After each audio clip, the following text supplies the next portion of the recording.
Buenos días, que el Señor les bendiga en estos 2 últimos meses del año. En curso terminaremos con la serie de nuestros devocionales temas para la vida diaria. Y si se da cuenta, tenemos un tema diferente para cada día y en el cual está muy relacionado a todo lo que podemos vivir, experimentar durante el día. Mire, esta mañana estaremos meditando en dos pasajes del libro a los Gálatas, capítulo 1, versículos 23 y 24. Es interesante cómo una persona que antes asolaba la iglesia de Cristo sufre una gran transformación por parte de nuestro Señor Jesucristo. Me refiero al apóstol Pablo, un hombre que era perseguidor, él mismo dice, injuriador de la iglesia, mas lo hizo por ignorancia, porque pensaba que estaba bien en cuanto a la ley. Siempre he dicho, hermanos, que una persona que ha tenido un encuentro con nuestro Señor Jesucristo, su vida jamás será igual. Es una realidad. La vida de Dios ahora obra en nosotros y por lo tanto lo que antes atacaba o despreciábamos, ahora lo atesoramos y proclamamos con un corazón lleno de gozo y agradecimiento ante aquel que perdonó y transformó nuestras vidas. El devocional de esta mañana lleva por título Cambios internos reflejados en lo externo. Por favor, veamos estos dos pasajes y aprendamos lo que nuestro Señor nos quiere enseñar en esta bella mañana. Estaremos usando una versión, se llama el Nuevo Testamento, Nueva Vida, edición subrayada. Versículos 23 y 24 de la primera carta a los Gálatas. Dice, la única cosa que habían oído, y habla de los discípulos, era que el que había tratado de destruir la iglesia cristiana está ahora predicando las buenas nuevas. Y se refiere al apóstol Pablo, aquel que era un perseguidor, injuriador, un asolador de la iglesia, ahora está predicando las buenas nuevas de salvación. Y el 24 dice, y ahora dan gracias a Dios por mí, decía el apóstol Pablo. ¿Por qué? Porque su vida había sido transformada. Después de una breve visita a Jerusalén, el apóstol trabajó bastante en Siria, en Sicilia, por lo cual no era conocido de vista por las iglesias de Judá. Por ejemplo, Hechos 9:30 nos dice, cuando supieron esto los hermanos, le llevaron hasta Cesarea y le enviaron a Tarso. Habla del apóstol Pablo. Y en el 11:25 del libro de Hechos, después dice, fue Bernabé a Tarso para buscar a Saulo y hallándole le trajo a Antioquía. Los apóstoles, hermanos, no habían comisionado para este ministerio, no lo habían comisionado en ningún sentido para este ministerio, y debido a la distancia que había entre él y Jerusalén, no podía haber estado bajo su autoridad o sujeto a ser supervisado por ellos. Para entonces las iglesias de Judea casi se habían olvidado de Pablo. Ya cuando Pablo hubo una transformación en su vida, ellos pudieron descansar. Solamente oían decir que aquel que en otro tiempo perseguía a la iglesia, ahora predicaba la fe que en otro tiempo asolaba. Algo que le odiaba precisamente la doctrina de nuestro Señor Jesucristo, porque estaba apegado completamente a la ley. Un hombre celoso de la ley, instruido a los pies de un gran maestro Gamaliel, pero sinceramente equivocado. Después de la conversión de Saulo de Tarso, las iglesias de Judá oyeron que este archiperseguidor de la fe cristiana se había vuelto un ardiente predicador y defensor de la fe. Esto resultó ser un cambio notable en la vida de Pablo, hermanos. En tiempos más recientes ha habido incidentes espectaculares donde los hombres han cambiado radicalmente de modo similar al de Pablo. Por ejemplo, Lord Lyttelton y Gilbert West decidieron, fíjese, en común derribar la fe de aquellos que defendían la Biblia. Lyttelton refutaría los datos de la conversión de Saulo, mientras que West probaría de manera contundente que la resurrección de Cristo era tan solo un mito.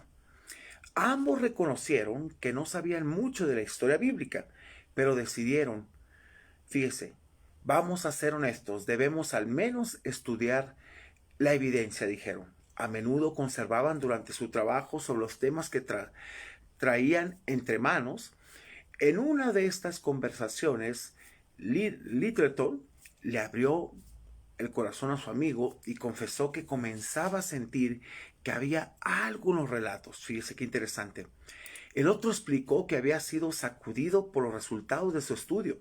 Finalmente, terminaron de escribir los libros. Se reunieron los dos autores y hallaron que cada uno de ellos, en lugar, escuche esto, de escribir en contra, habían producido libros a favor de los temas que se habían propuesto ridiculizar.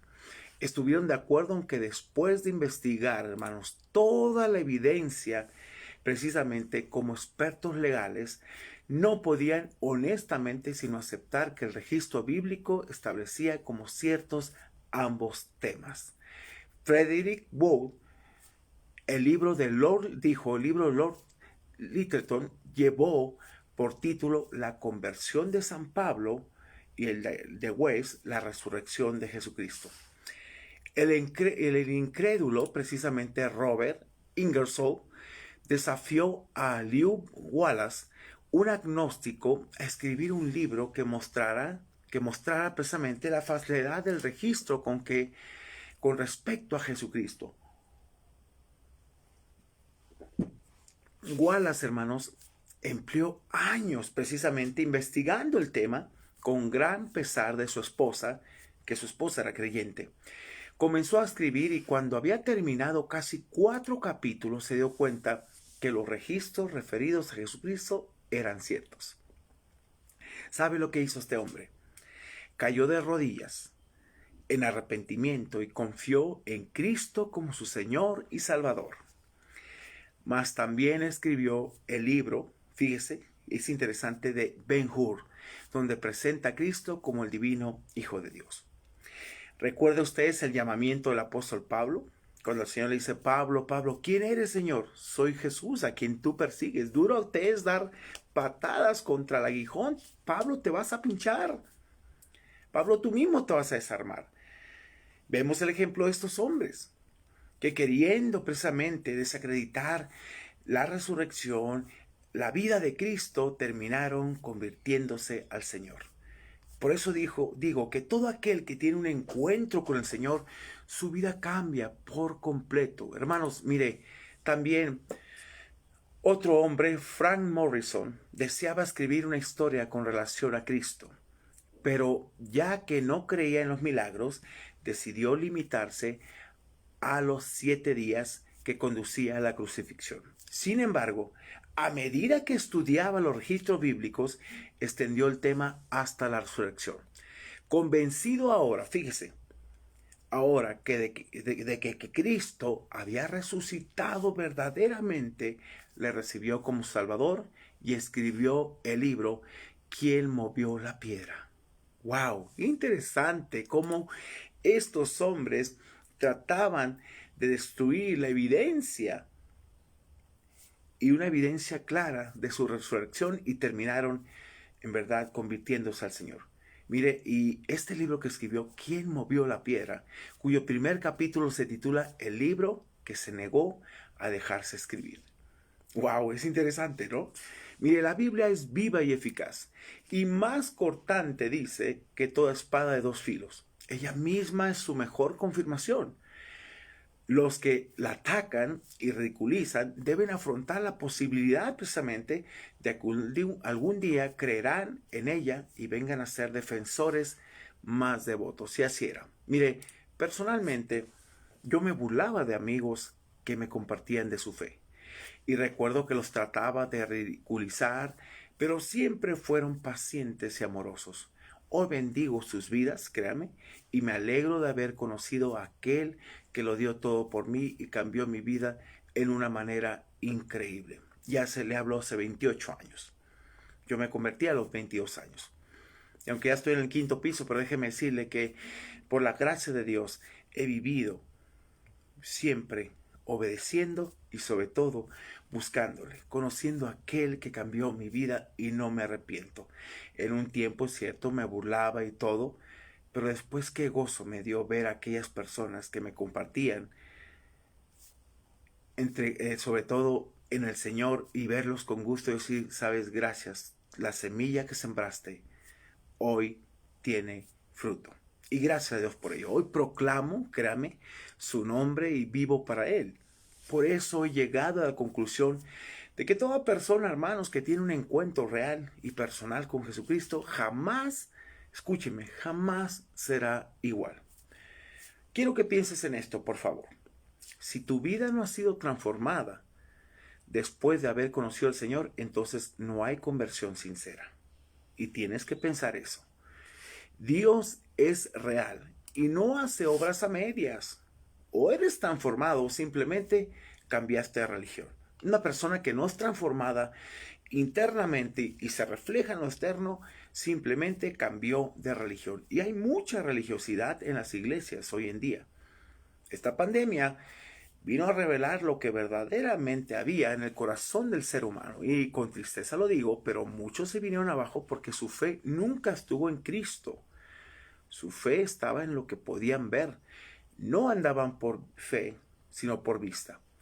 Así que, ¿cómo podemos saber si Dios cambió nuestras vidas? Bueno, pues Él produce cambios internos reflejados en lo externo. Esa es la evidencia. La evidencia de salvación es cambios completamente, es una obra diferente en Dios. Como lo dije en la noche, es una fe puesta por evidencia y sobre todo mostrar a través de esa fe genuina que produce obras genuinas. Me encanta el pasaje cuando dice ahí en Efesios 2:10, porque somos hechura suya, creados en Cristo Jesús para buenas obras, las cuales las buenas obras Dios preparó para que de antemano para que anduviésemos en ellas. Hermano, nos habla de un estilo de vida completamente diferente a lo que nosotros pensamos. Es un estilo de vida conformado de acuerdo a lo establecido por Dios. Así que si usted ha nacido de nuevo, usted ya no se va a acomodar ni al pecado, ya no se va a sentir incómodo con el pecado porque tiene vida espiritual. Preocúpese cuando peca y no siente nada, porque entonces usted no tiene vida, hermanos. Pero cuando usted hace algo indebido y se siente mal es porque hay vida espiritual. Por eso, gracias a Dios por la obra del Espíritu Santo, cuando nos dice que la carne y el Espíritu se oponen, hay una pugna, y se oponen entre sí para que no hagáis lo que quisieres. Ya no puedes vivir conforme tú quieres. Así que gracias a Dios por esos cambios internos que los puedes reflejar en lo interno. Te invito a que oremos y demos gracias a Dios por este bello día. Padre, gracias te damos por tu amor y tu misericordia sobre nuestras vidas. Te alabo y te bendigo por los cambios que hiciste en nuestra vida, en nuestro corazón, y nos llevas por un camino diferente. Gracias, Señor, porque ese camino es vida en abundancia y una vida que nos lleva, Señor, de verdad, Padre, a cambiar nuestro corazón, nuestros pensamientos, nuestra esencia, lo que somos, y a vivir para ti, para alabanza de la gloria de tu nombre, Señor. No se trata de mí, no se trata de nosotros, se trata de ti y se trata de llevar tu gloria. Así que te bendecimos por la vida, por ejemplos de tantos hombres que tuvieron un encuentro, que cuando refutaban, Señor, tantas cosas contra ti, tú tocaste su corazón. Aún el corazón más duro y perverso es el corazón más blandito para Dios. Y gracias, Señor, por esa experiencia de salvación. Gracias porque hace muchos años nos alcanzaste y ahora estamos en ti, viviendo para ti, por ti y buscando tu presencia. A ti sea la alabanza y la gloria, y bendito seas en el nombre de Jesús. Amén y amén. Mis hermanos, muchas gracias por este tiempo tan especial. Bien, nos vemos el día de mañana con un devocional más para nuestra alma. Recuerde que este sábado 27 de noviembre, de 6 a 8:30, tenemos la conferencia para matrimonios con un tema muy relevante que se llama precisamente Límites en el Matrimonio, impartido por el doctor Rosalío Contreras. Va a tener un costo por pareja de 100 pesos, un costo de recuperación. Pide informe a los teléfonos 22 23 81 11 73 y 22 12 07 97 95. Igual te invitamos hoy martes a nuestro GPA de estudio, precisamente donde estamos viendo el libro de fundamentos, y vas a conocer más y más a Dios a través de este discipulado. Vale la pena, hermanos, tenemos que ser discipulados, no podemos llevar una vida religiosa, sino discipular nuestra vida para conocer más al Señor. Y te invitamos a este estudio, pide el link al mismo teléfono y no te pierdas también miércoles a las 8 de la noche, de 8 a 9, nuestro tiempo de oración, de intercesión y también nuestro tiempo de estudio que tenemos con el tema cómo enfrentar los tiempos difíciles, cómo podemos verlos y cómo tenemos en verdad que afrontarlos. Hermanos, que Dios te bendiga, excelente día, disfruta en el Señor y que Dios te bendiga. Nos vemos mañana a las 8 de la mañana con un tema más para nuestra alma. Bendiciones.